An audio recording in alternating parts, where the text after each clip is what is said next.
What's up, guys? This is the Honest Outlaw here, and today we're going to be doing a review on the CMMG Banshee. But first, I want to mention my Patreon supporters. Thank you guys very much. I was mentioning you at the beginning of my videos. You really help keep this channel moving. If you want to be entered into a guns and gear related giveaway every month, all you got to do is sign up to be a patron.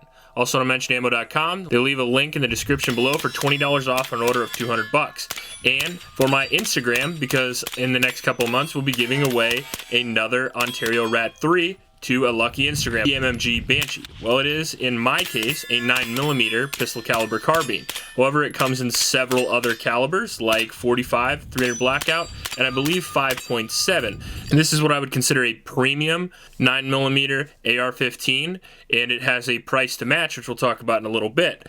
But it has a 5-inch barrel. It comes with an adjustable tail hook pistol brace right out of the factory, which is pretty cool. This is one of the best, probably tied for the best pistol braces on the market.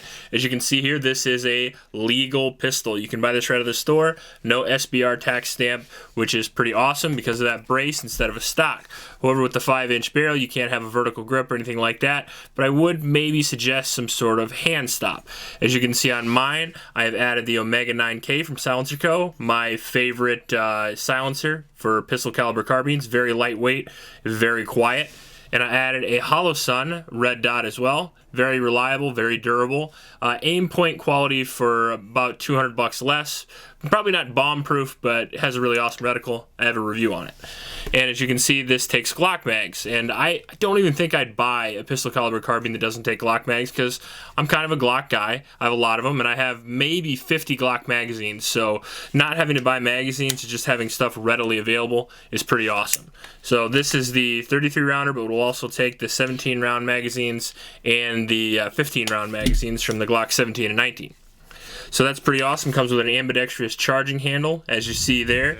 And it's got a unique delayed blowback operation design here that makes it slightly recoil less. Now, one thing about pistol caliber carbines that I think is pretty interesting in comparison to actual AR-15s is that they recoil more, and that's because most of the time, instead of the DI system, the direct gas impingement system, it actually has a blowback system. Most 9mm carbines do. Whole operation a little bit more clunky, and the delayed blowback system releases some of that gas, so you don't get all. That's kind of nice. That is one of the selling points of this gun, the premium features, the cool color, and basically the touted reliability from lots of YouTubers led me to buy this firearm. Now, as far as the recoil impulse goes, I'm going to get that right out of the way. It's a little better. It's not phenomenal. It's not like 223 with a brake and a adjustable gas block, but it is a little bit less. I would say, though, if I shot my X-Star EP9, which is a $500, $400 pistol caliber carbine in the same caliber, I wouldn't really notice a difference if I shot these two back to back. So is it a point to where you want to spend $800, $900 more? I would say no. But why would you want a 9mm carbine? Let's talk about that real quick first, because I know a lot of people love them and a lot of people are like, why would I want this? Well, there's a couple of really good reasons to get a pistol caliber carbine like the CMMG Banshee. First off, 9mm training is not only cheaper, about half the cost, but it's also a little bit more fun as well because you get to shoot up close with steel if you have a lot of steel targets, so you get that immediate response and you don't have to put up and take down cardboard target. And this is light as well. This comes to market at about 5.5 pounds, something like that. So I think the X-Star EP9 is 3.8 pounds. This is about 5.5. So it's heavier, but still very light. Light enough to where your gun-toting granny would easily be able to handle this. Now, the main selling point for a pistol caliber carbine, besides the cheap ammo and the training up close for me personally, is going to be this guy right here. Now, if you've ever silenced or suppressed a 223 or 5.56, they don't really get that quiet. Most of it's about maintaining flash suppressant and things like that. But a 9mm 147 grain, like Hush ammo, or a 45, for example, they are going to be pretty quiet. Not movie quiet, but pretty close. Even 300 blackout's going to be close, but a 9mm 45 has an advantage over 300 blackout, and that is the price. 300 blackout's probably 4 times more expensive than 9mm. So if you want to shoot a silence gun for fun, I really think the 9mm Banshee is a great way to go. Now, out of the incredibly touted reliability from most YouTubers, I would have to say That's true. Now, why do I say touted from most YouTubers? Well, because this was a popular gun that YouTubers received this summer. However, I did not receive one of these for free. I didn't even ask. I just went and bought one because I thought it would be cool enough and I wanted a pistol caliber carbine. So I paid, I think, $1,500 for this firearm, and I bought it directly from CMMG. And they told me it was in stock, gave my FFL the information, waited 3.5 months, called them up, wondered what was going on because the gun was supposed to be in stock, and they told me I had another 6-week wait. So yeah, add that up. What is that, 4.5 months, something like that? I waited to get this from the factory when they told me it was in stock. So mine also was 100% reliable, even with the silencer on it, without any adjustable gas block or any messing with anything or buffer springs or anything. Threw the silencer on there, shot it with and without, of course, because most people are going to do that, and 100% reliability with even super cheap ammo. I was shooting Phoenix reloaded ammunition through this, no problems whatsoever. This is one of the most reliable 9mm carbines I've ever tried. Because it's so fun, I ended up shooting pretty close to 1,000 rounds through this, and excellent reliability. Durability, I would also have to give it an edge on the X-Star because this thing is rock solid. Now, it is heavier, almost 2 pounds heavier, but what you get out of that is you get some rock solid durability because the X-Star is made of mostly polymer. This is all aluminum and steel construction, aside from the brace and the grip, of course.